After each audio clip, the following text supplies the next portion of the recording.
Salam sejahtera, Bapak Ibu Saudara semua, kembali menyapa dalam sapaan renungan. Mari kita hening sejenak.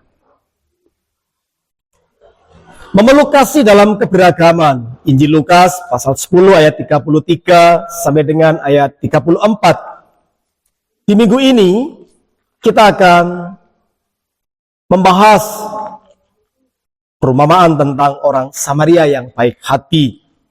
Di zaman Tuhan Yesus, orang-orang Yahudi dan orang-orang Samaria, mereka saling bermusuhan. Karena perbedaan di antara mereka. Perbedaan tentang peribadatan.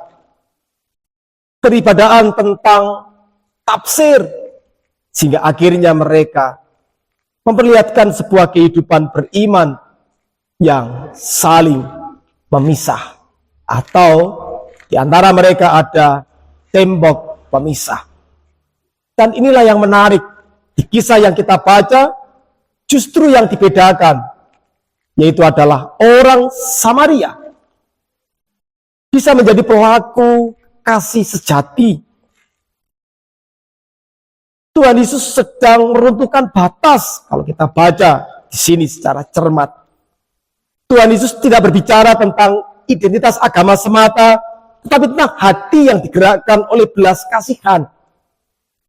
Kita melihat imam dan orang Lewi yang notabene adalah simbol tokoh religi bagi orang Yahudi, mereka malah melewati korban yang sedang tergeletak meminta pertolongan bantuan.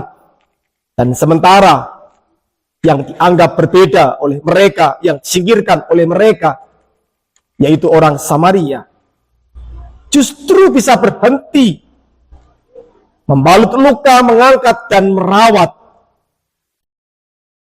Bapak, Ibu, dan Saudara, kasih yang sejati tidak bertanya apakah dia satu kelompok denganku, tetapi kasih bertanya, apa yang bisa kulakukan untuk menolong?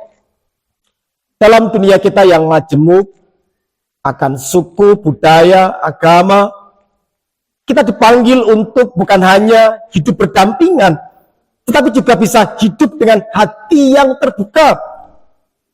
Jadi, kata toleransi bukan sekedar kita menahan diri agar tidak menyerang, melainkan kesediaan kita untuk bisa menghormati, memahami, dan menghadirkan kebaikan bagi sesama.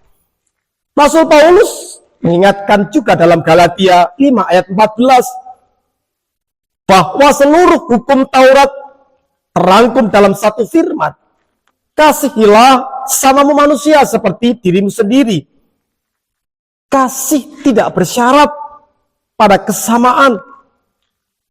Kasih berakar pada gambar Allah dalam setiap manusia.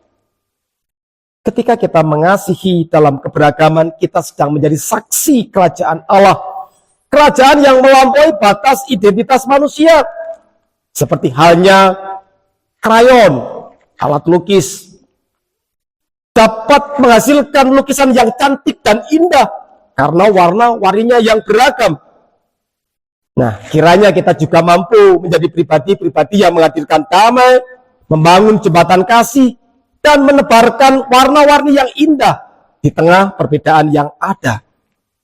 Pada bulan yang istimewa ini, kepada saudara-saudara kita yang merayakan, kita mengucapkan selamat Hari Raya Nyepi, Saka 1948, dan juga selamat Hari Raya Idul Fitri.